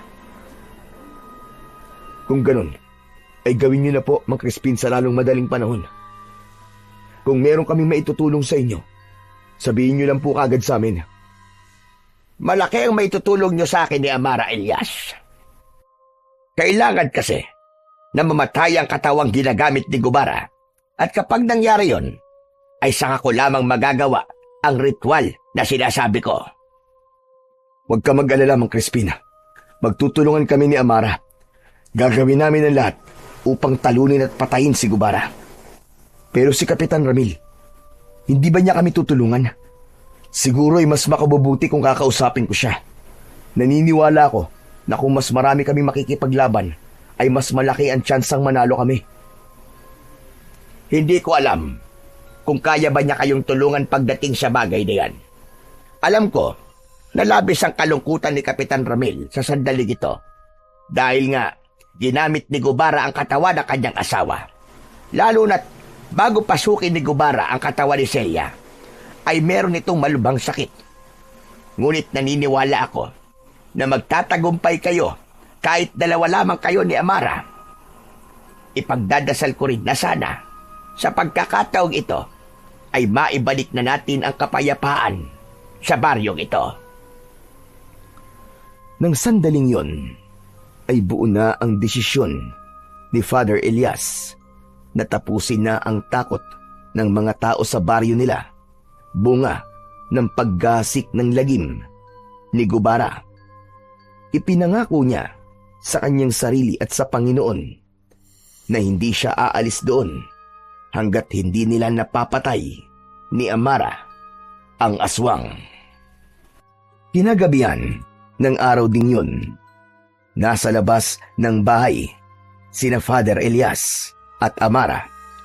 Hawak nila ang kanika nilang mga sandata. Si Boyet naman ay natutulog na. Nagbabantay ang magkapatid sa posibleng pag-atake ni Gubara. Alam mo, kuya, hindi pa rin talaga ako makapaniwala na makakasama kita sa pakikipaglaban sa aswang. Nang sabihin mo kasi na wala ka rito para labanan si Gubara, ay hindi ko na inisip na tutulungan mo ko. Kaya talagang napakasaya ko. Marami ako napagtanto sa sinabi sa akin ni Boyet, Amara. Isa na roon ang hindi kita pwedeng pabayaan na mag-isang lumaban. Magkapatid tayo, kaya dapat lang na magtulungan tayo sa lahat ng bagay. Lalo na sa ganitong pagkakataon. Napakasaya ko talaga, kuya. Nararamdaman ko na sa sandaling makaharap natin si Gubara, ayun na ang magiging katapusan niya. Naputol ang pag-uusap ng dalawang magkapatid nang matigilan si Amara. Hinawakan nito ang agimat na nakasabit sa leeg nito at saka ito tumingin kay Father Elias. Ano, Amara? Nararamdaman mo ba? Nandito na naman ba si Gubara? Oo, kuya. Nararamdaman ko siya. Tara na. Hanapin na natin siya. Tapusin na natin ngayon ang paggasik niya ng lagim. Magkasamang tumakbo sina Father Elias at Amara upang hanapin ang kinaroroonan ni Gubara. Hanggang sa narinig nila ang sigawan ng mga tao sa dulong bahagi ng kanilang baryo. Sa kanilang pagtakbo ay nakasalubong nila si Mang Crispin. Diyos ko, mabuti na lamang at nakita ko kayo magkapatid. Sumasalakay na naman si Gubara. Daroon siya, malapit sa ilog. Sige, pupunta na po kami ron. Gawin niyo ang dapat niyong gawin. Sa sandaling mapatay niyo si Gubara, ay agad kong isasagawa ang ritual. Ipagdadasal ko ang inyong tagumpay. Sige, kami na pong bahala kay Gubara. Pagkatapos nun, nagpatuloy ang magkapatid sa pagtakbo hanggang sa nakita na nila ang kinaroroonan ng aswang na si Gubara. Magkatabing tumayo sina Father Elias at Amara habang nakatingin sila sa aswang na inaatake ang mga tao. Gubara! Kami ang harapin mo! At huwag ang mga walang kalaban-laban! Umanda ka ngayon, Gubara. Dalawa na kami makakalaban mo.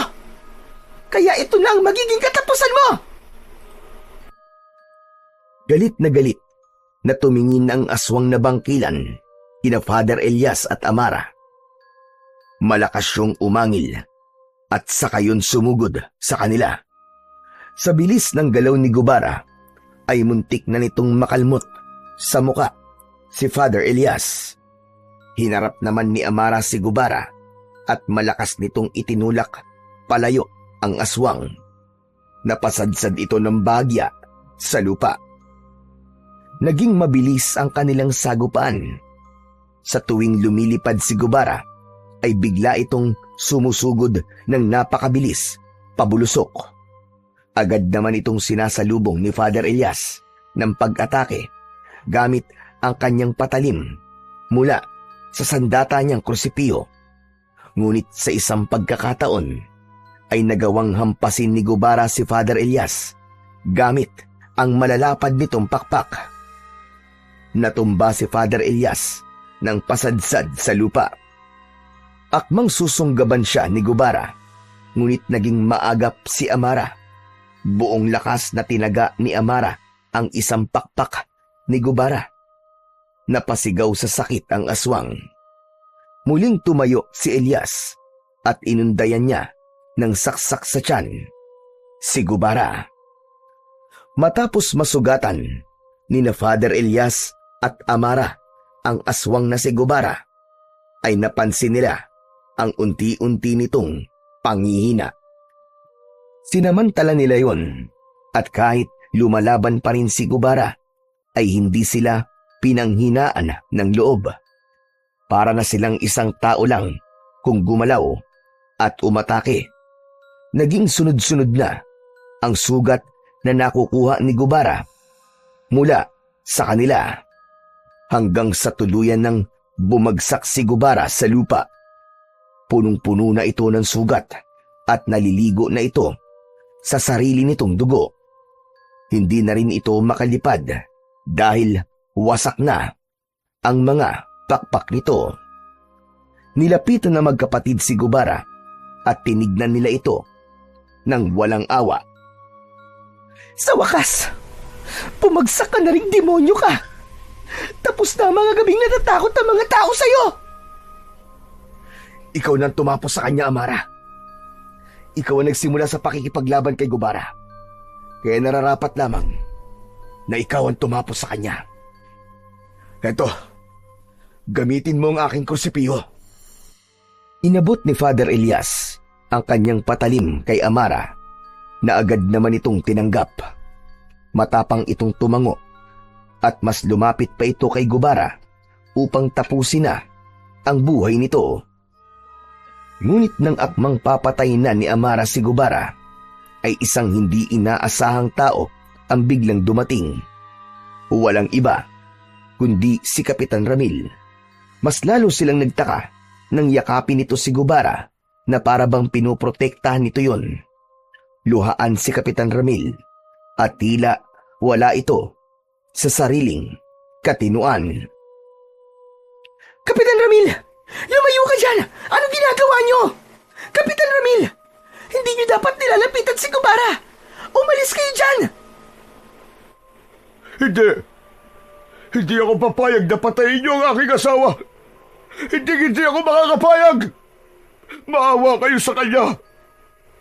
Kapitan Ramil, hindi na siya ang asawa mo.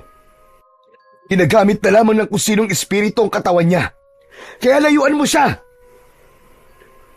Manahimik ka, Elias. Si Celia pa rin ito. Maniwala kayo sa akin. Ako may kagagawan kung bakit nakawala ang kaluluwa ni Gubara. Patawarin niyo ako. Ako ang gumawa ng ritual na itinuro sa akin ng isang magkukulam. Wala na akong magagawa eh.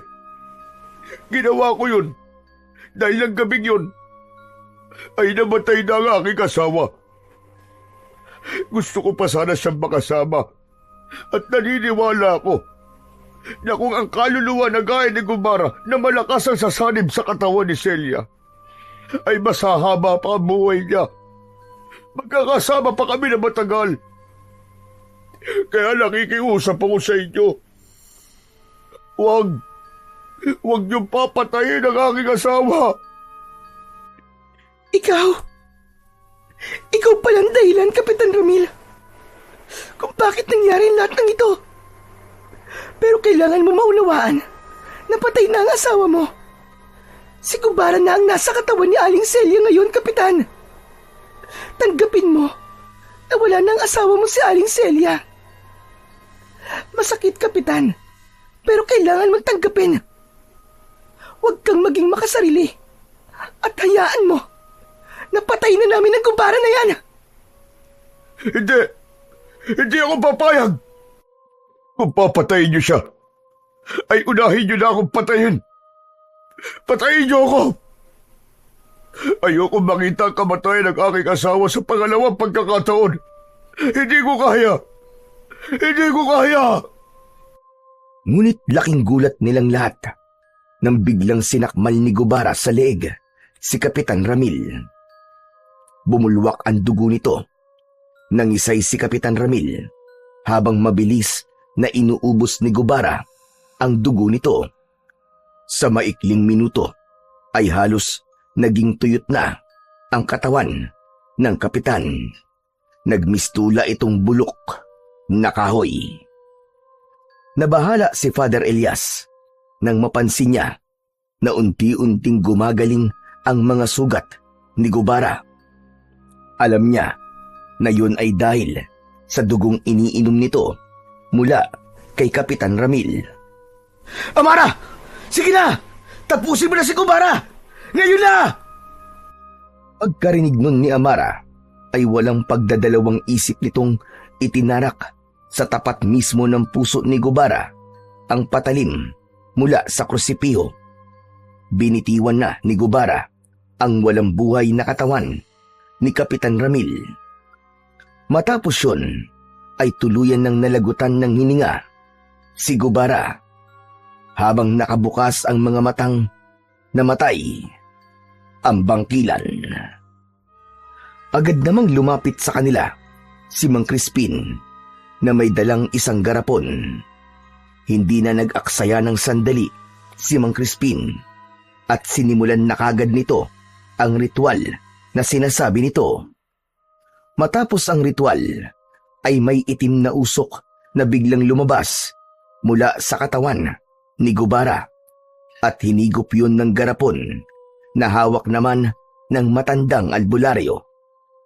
Mabilis na isinarado ni Mang Crispin ang garapon na hawak-hawak at inusalan nito yon ng isang dasal. Maya-maya pa ay lumapit si Mang Crispin kay Father Elias at inabot nito sa kanya ang garapon. Elias, sa'yo ko ipinagkakatiwala ang kulungan na ito ni Gubara.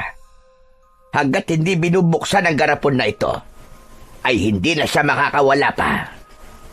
Ang garapong ito ang magsisilbi niyang kulungan habang buhay. Huwag po kayong mag-alala, Mang Crispin. Dahil gagawin ko po ang lahat para hindi na po makawala si Gubara sa kulungan na ito. Maraming salamat po, Mang Crispin. Hindi, Elias. Kami ang dapat na magpasalamat sa iyo. At siyempre, sa iyo rin, Amara. Kayong dalawa ang nagbigay ng bagong pag-asa at simula sa ating baryo. Kayo ang mga totoong bayani ng baryong ito. Mabuhay kayong dalawa. Mabuhay kayong magkapatid. Mula sa kani-kanilang bahay ay lumabas na ang mga tao at naiiyak na pinalakpakan ng mga yun sina Father Elias at Amara at syempre si Mang Crispin. Hindi napigilan ni Father Elias ang mapaluha ng dahil sa labis na kasiyahan sapagkat muli niyang naramdaman ang kasiyahan na makatulong sa mga walang kalaban-laban. Maya-maya pa ay humahangos na dumating ang batang si Boyet. Halata sa mukha nito na bago lang itong gising. Nasa na? Nasa na ang aswang? Nasa na? Gusto ko siya makita. Teka, ano to? Tapos na po ba ang laban? Wala na. Tapos na, Boyet. Huli ka na. Tignan mo. At bangkay na ngayon si Gubara. Ay nako, sayang. Malas naman talaga, oh. Pabira. Napasarap ang tulog ko eh. Sayang talaga.